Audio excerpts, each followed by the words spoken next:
Hello, everyone, and welcome to Humble Beginnings Ministries. I'm your host, Pastor Stephen Woods, and I just want to say that I really appreciate those who have been tuning into the channel. Listen, if you would do me a great big favor and support the channel by clicking that button and also hitting the subscribe button and leaving a comment in the comment section below, it would be greatly appreciated. Today, we want to talk about Stephen A. Smith and his response to Zoran Mamdani and his election, uh, being elected as mayor of New York. And as many of you know, some may or may not have agreed about Zoran winning. And I'll tell you, while we're reacting to this video, exactly my thoughts towards the end. Again, thank you for tuning in. I appreciate your support. Let's go in now as Stephen A. Smith begins to respond to Zoran Mamdani's politics. Of the shutdown, the government has been shut down. Federal employees escalating above a million haven't been receiving paychecks, 330,000 plus in the nation's capital and its surrounding areas have not been receiving a check. Obviously, I am not happy about that at all. The longest government shutdown in history, surpassing the 35 days in 2018 into 2019, which was during President Donald Trump's first term in office. It is not a good day. It is not a good time. And I'm here to tell you something right now. I'm not going to act like today's a good time. Now, last week on the show, I had Andrew Cuomo, who was a mayoral candidate in New York City, the former three-term governor in New York State, come on the show for a lengthy period of time. In the immediate aftermath of that, Zoran Mamdani, the favorite to win that election since he had captured the Democratic nomination in the primaries. We expected him to be the favorite, and turns out he won. He had called into the show last week with about 8 minutes left in the show, so I didn't have nearly as much time to get into some of the things he has said, some of the policies he has promoted pushing forth. But nevertheless, he obviously is a very charismatic candidate, highly intelligent, very articulate. You listen to all the ladies out there, not difficult on the eyes because women 30 and under, they said he got like 84% of their votes, okay? Nothing Andrew Cuomo could do about that at age 67, to be quite honest with you. But nevertheless, one would not insult the voters out there by implying that that's all it took for Zoran Mamdani to gain their support. I'm going to tell you why I'm not happy about it. Now, before he gets into it, let's really kind of clear the slate here. Zoran Mamdani had ran on he's more of a progressive Democrat or Democratic Socialist is the way that his platform likes to term it. Now, some of you out there may say, well, what does this really have to do with anything that we talk about from the Bible? And I'm glad that you would ask that question. This has a lot to do with what's going on, because as the days get worse and darker, we're going to see things like this happen where people who are against the very foundations of what we as Americans believe in, when they take office in our country and they start bringing into this country their ideas, many have the false assumption that, you know what, our country's broken, we need to find another way. But it would be wise for one to really take a look at those countries in which these people came. Are they any better off than we are? What do you mean by that? Take Venezuela, for example. Take Iran. Look at the UK. Does any of that ring a bell if you look at their current economic situations, the way they're being governed currently? I'm not going to answer the question for you because I think it's quite obvious. I believe what we do is we close our eyes and act like it's not there. When truly, this kind of ideology has now made it to a higher level than just the ordinary American person. Let's listen in. I like Mamdani. I'm looking forward to interviewing him. He's promised to be on this show. But I'm very, very concerned about some of the things that he said. I'm very concerned about what he once said about defunding the police. I'm calling 911. I'm being real with you. I'm calling 911. That's what I'm doing. I don't want to see less police officers. I want to see more police officers. I heard him talk about mental health experts in the subway system. I don't care about that. I want cops in the subways in New York City, where I was born and raised. Born in the Bronx, raised in Queens. That's what I want. I want to hear about no damn mental health experts in subways. Nah, I'm not trying to hear that, okay? 2% tax on the rich. Okay, fine. 11.5% capital gains tax. On its face, okay, fine. Free buses? Free grocery stores in each borough? Really? Really think that's going to work? Ladies and gentlemen, we're at a crossroads in this nation. Now, this is really worth paying close attention to. Listen to what Stephen A. Smith is about to say and think about it for just a few moments. And there's no way to slice it. And the level of vitriol that you see amongst the American citizen is because, God forbid, that you have a difference of opinion. It's not enough to agree. You know, people have to be disagreeable. And you have to be selfish if you're a person that's rich, that's making money, and you don't want to pay your fair share of taxes. Well, when you think about the billionaires in the city of New York, they make up about 48%. Now think about that. So it's obvious where this taxation is going to come from in Zoran's plan. It's obvious. He's made it quite clear that this is where a lot of what his political agenda and his, I want to say, his funding for all of his ideas is going to come through one source: taxing the rich. Now, to a lot of people, that sounds good, right? Because, hey, the rich are rich and they can afford it. However, that's a false assumption. Because guess what? If you drain the rich, what happens? Who's going to fund it? It's not going to come from the government. It's not going to come from Washington. And to his point, a lot of businesses will leave New York and they'll take their money elsewhere.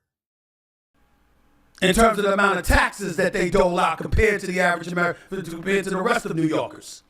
And if you're talking about raising their taxes while doing these other things, you're making New York unattractive, not just for residents, but for businesses.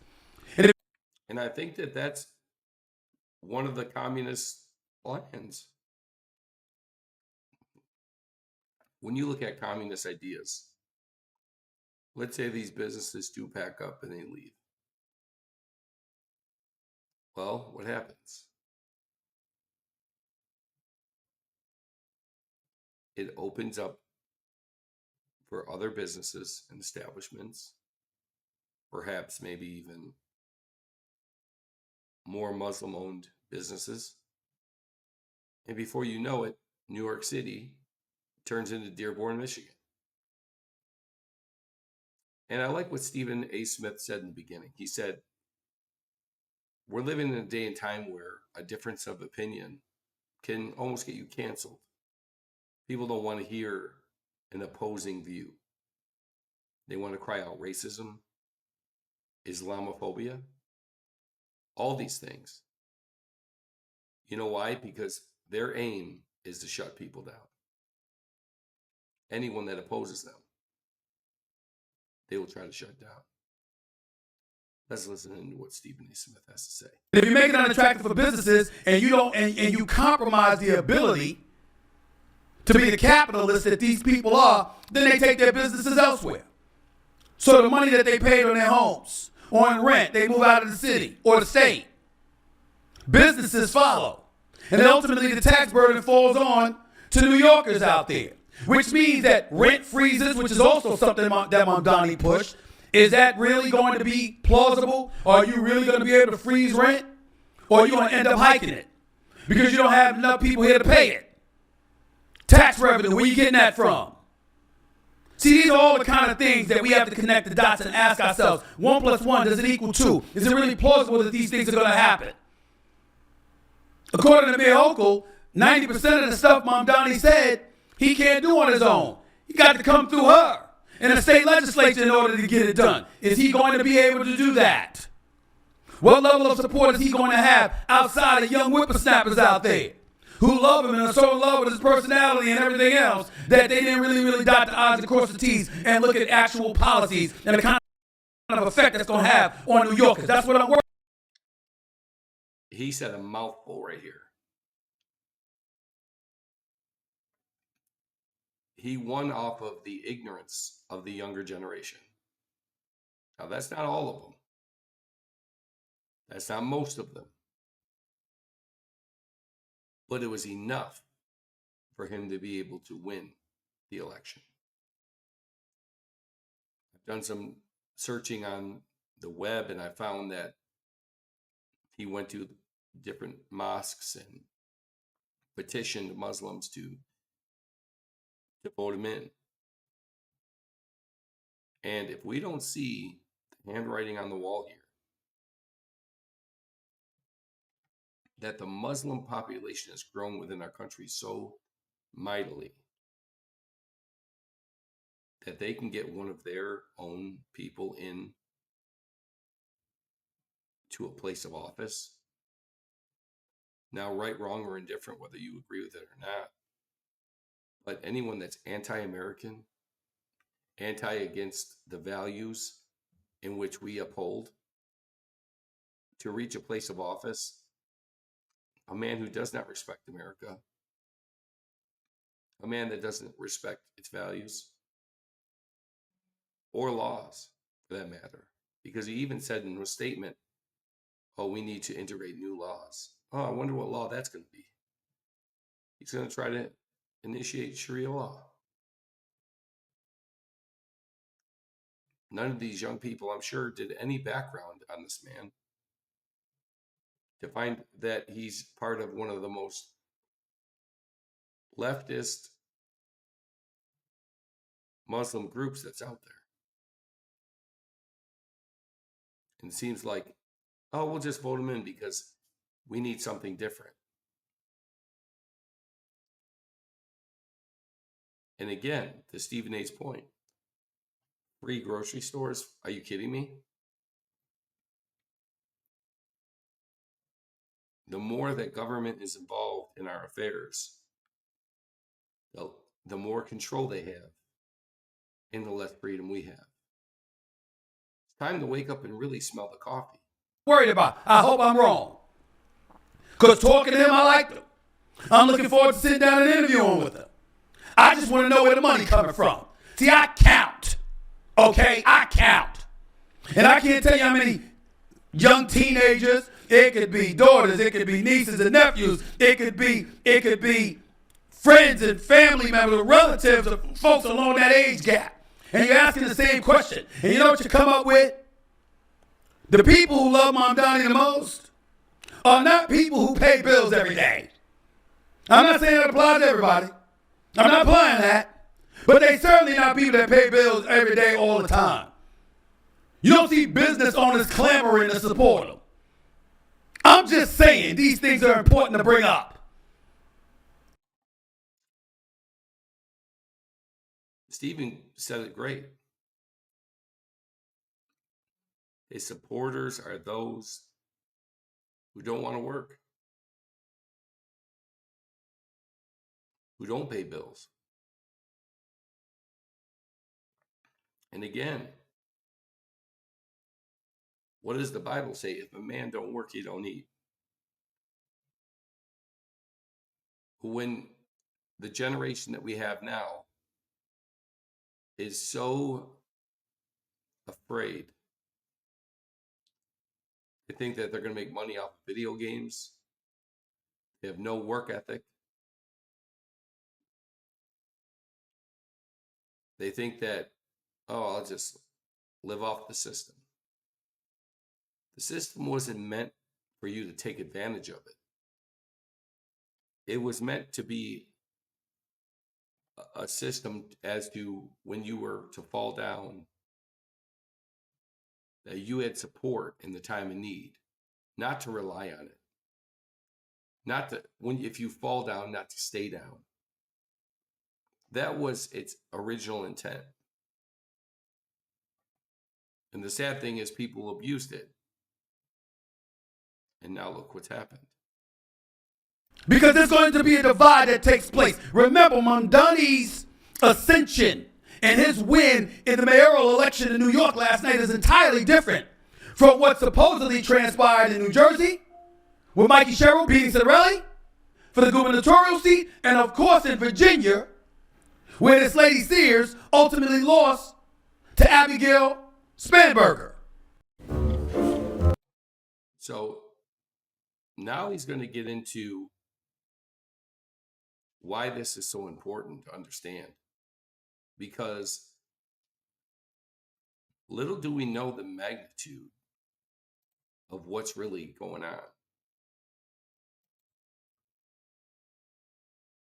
This type of ideology has been spreading like wildfire. Look at Minnesota. Look what's happening there. Parts of Texas. Unfortunately, many are allowing Muslims to get into office. And again, when I speak this way, anytime you can be infiltrated as a country and be under the control. Listen, let's really look at the root of all this. It all started not with Biden, but even before then, you could really trace the ugliness of the ideal of tolerance. We're America, we should love everybody. So you have the Democratic Party that would take those who they felt were cast aside. They would use the black vote for their own step up or to receive votes. And I'll be honest, the Republicans would assume the Christian vote. And this is how control works.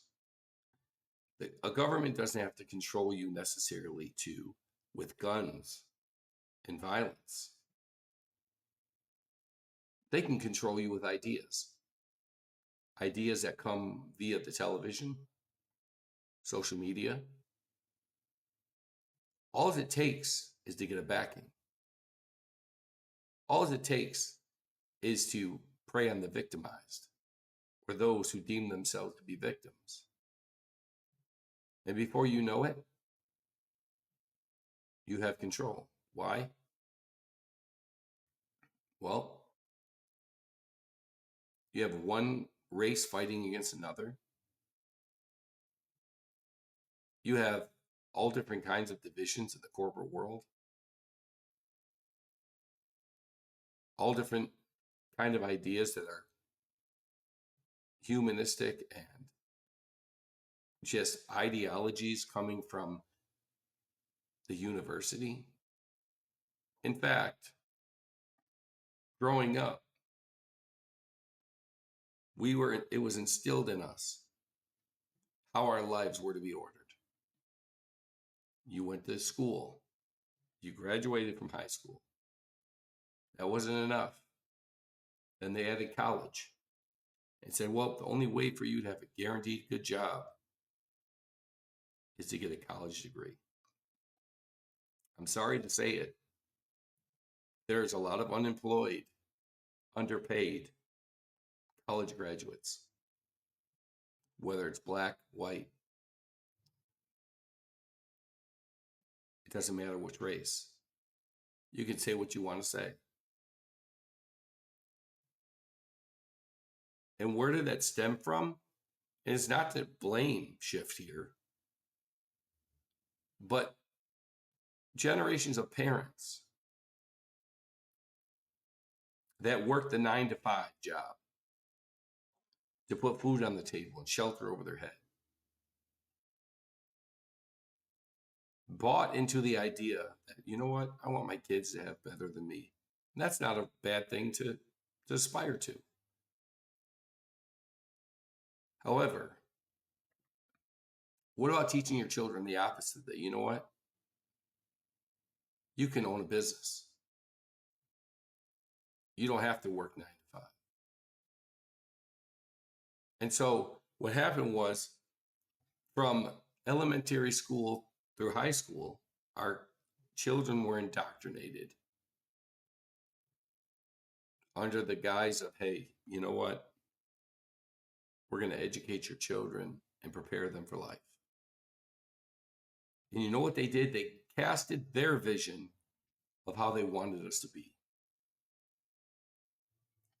In that time period, in the time period of 18 years from the time the child enters into kindergarten all the way to high school, 17, 18 years old when they graduate,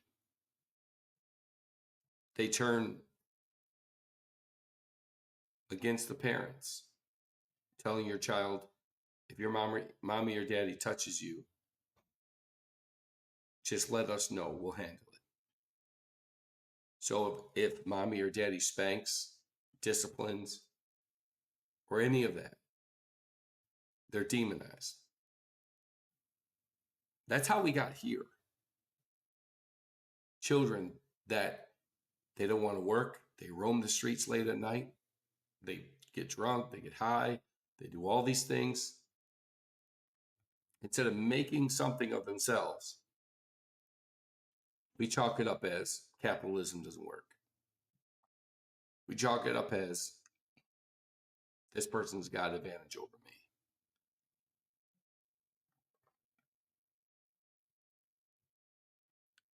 And a lot of questions can be asked.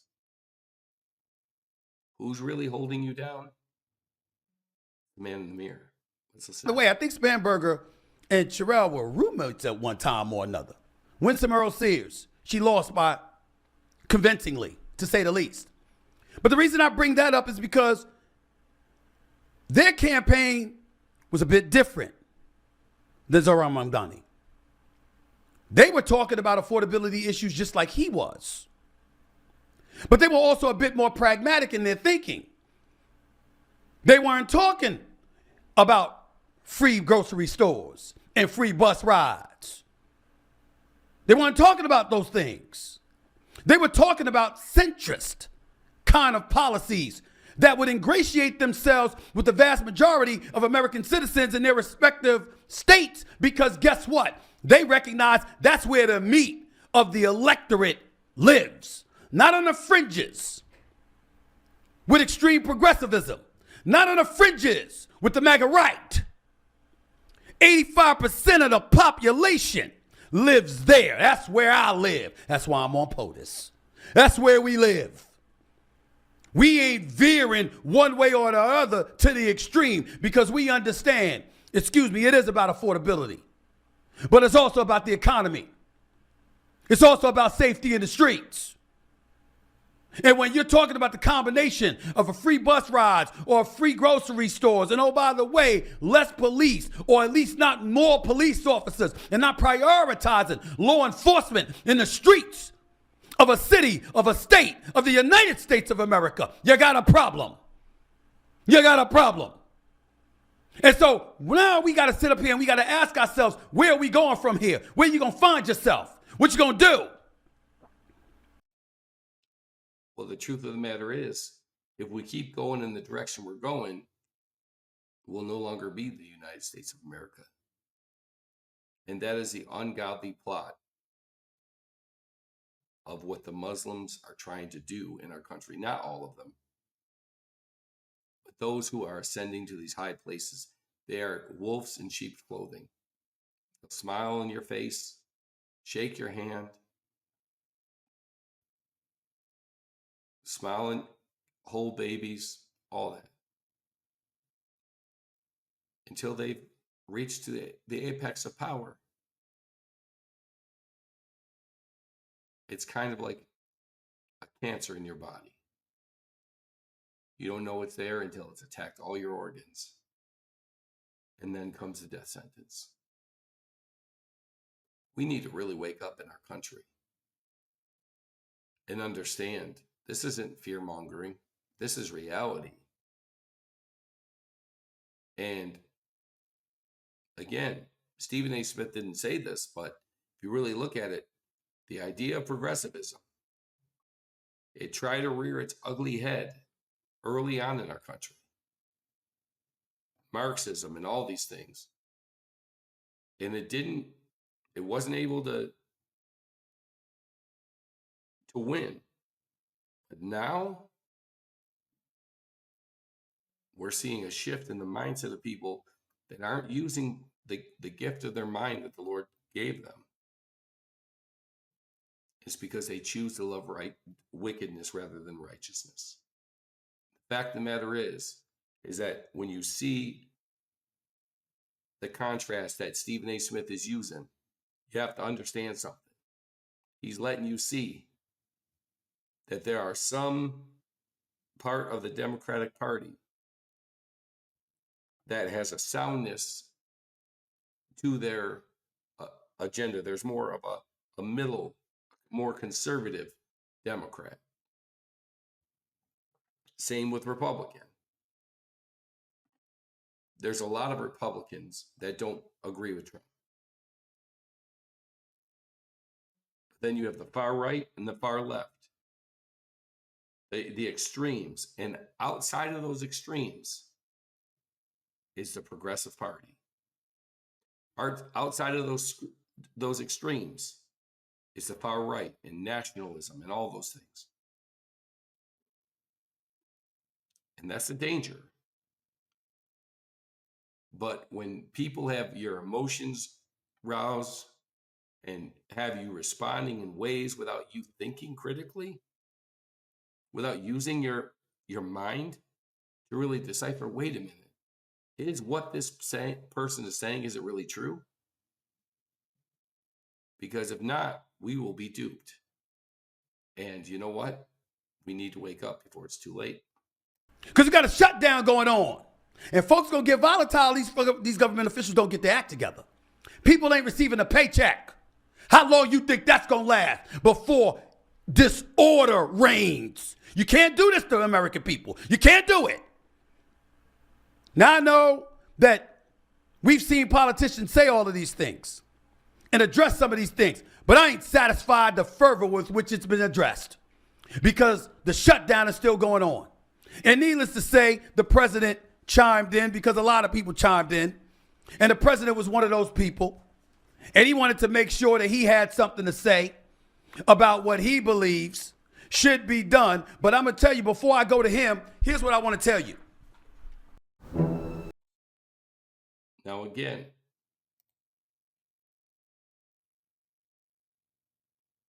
think about what he's saying. Think about what Stephen A. Smith is really honestly saying here. There's a problem both sides. But we need to avoid extremisms as much as we can. Let's listen in.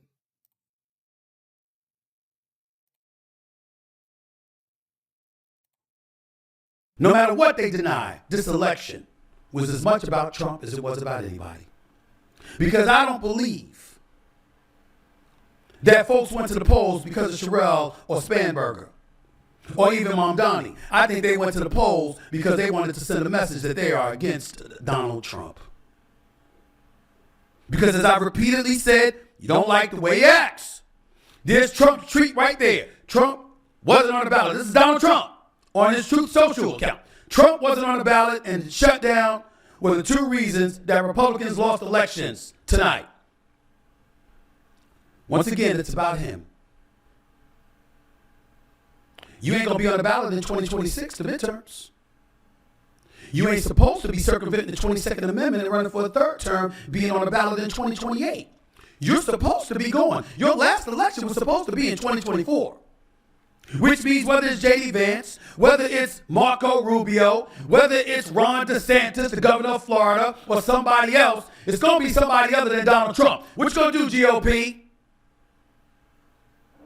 Because when Trump is engaging in terror force, when he's got ICE literally grabbing people off the streets and throwing them to the ground, and they happen to be American citizens, and they all ain't illegals, and one mistake after another is being made, and human rights, civil rights are being violated in pursuit supposedly of those who are criminals and are here illegally, yet too many people who are legal, who do have a visa, who are here righteously, are being harassed and bothered, etc., and it's going on in the streets of Los Angeles, of Oregon, of Chicago, of D.C., of whatever. Why? How long do you think that's going to last? I'm talking about the optics.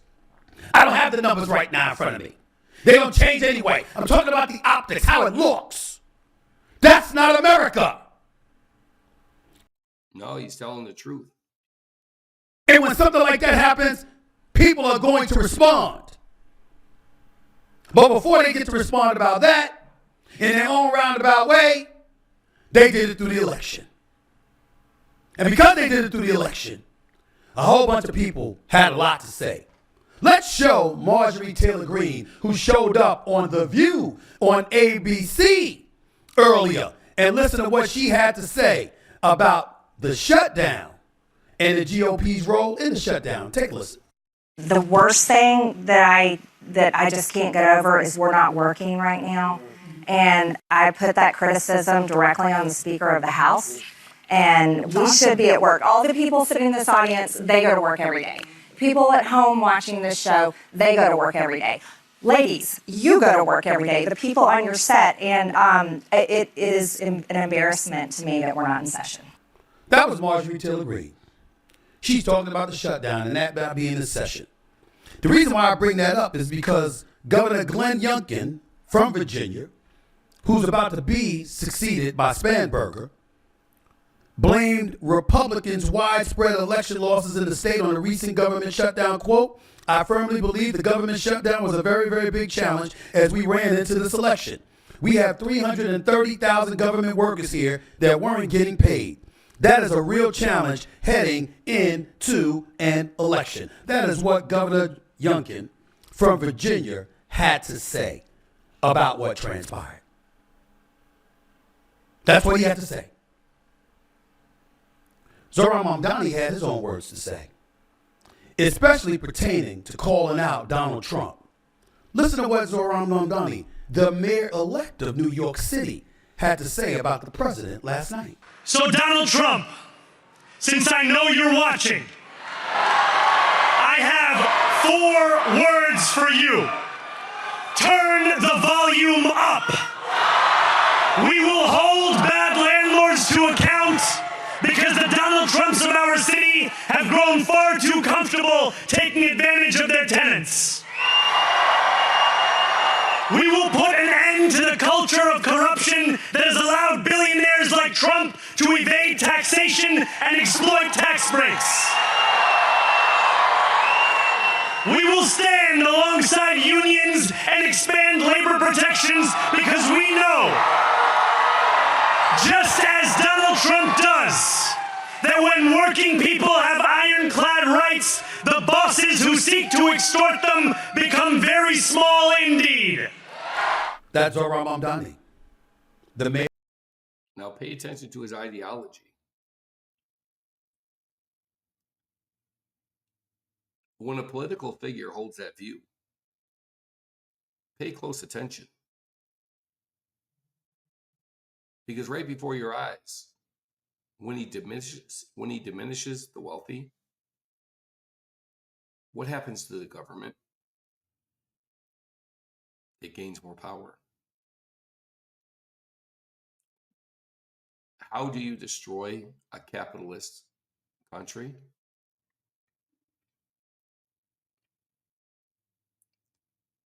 You attack the rich. You drain their resources.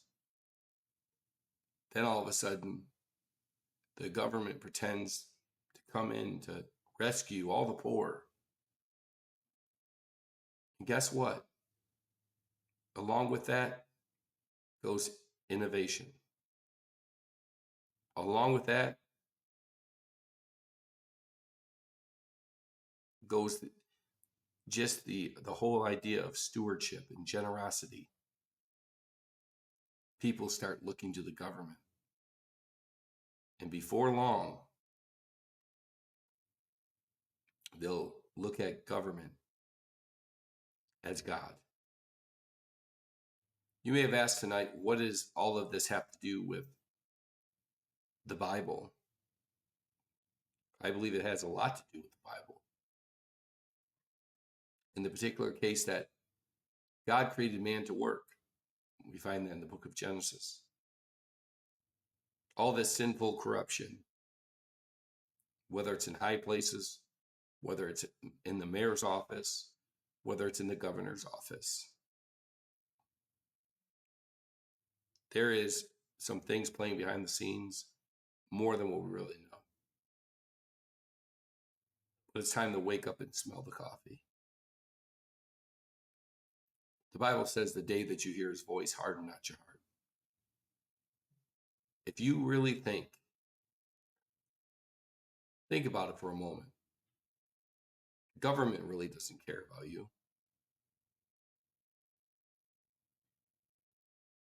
Look at all the residents of Chicago that testified, which is one of the reasons why the shutdown is, by the way, that the illegals were getting food stamps, Section 8 housing. All these things that Americans couldn't get. I'm talking about native-born Americans. Americans who were birthed here. Meanwhile, they were staying up in 5-star hotels. Where was that money coming from? They were just printing money. It's wickedness. And the more the control, when you have a heavy government, your rights as a citizen get smaller and smaller. And if those people get in and they creep into our government system and the laws change, you won't be able to have our own property. Your dreams will just go right out the window. In fact, Stephen A. Smith will not address this, but there's a sector of radical Islamists who they don't care. They've come to dominate. They've come to conquer. And they have come to destroy this country and the people in it. Now, that's not everybody. What do I mean? They've come to rule with fear. And what do you mean? When you speak the truth, they'll say, oh, you're Islamophobic. No. I have some Muslim friends or acquaintances that I know. And you know what? They're not pushing the ideology that the radical Islamists, and those are the ones I'm speaking of. So, what should we do? We need to really wake up and smell the coffee because it's brewing. We must turn to the Lord Jesus Christ and cling to him, because as the world gets darker and darker, the church must become brighter and brighter. Thank you for tuning into the channel. My name is Pastor Stephen Woods. I appreciate you liking, sharing, subscribing to the channel. And again, we truly need to have a biblical worldview in the day and the time in which we live. If you like this video or others that you might want me to react to, leave a comment in the comment section below. I'll be more than happy to react to those videos. I hope you have a wonderful day. I thank God for your support, and God bless you until the next time.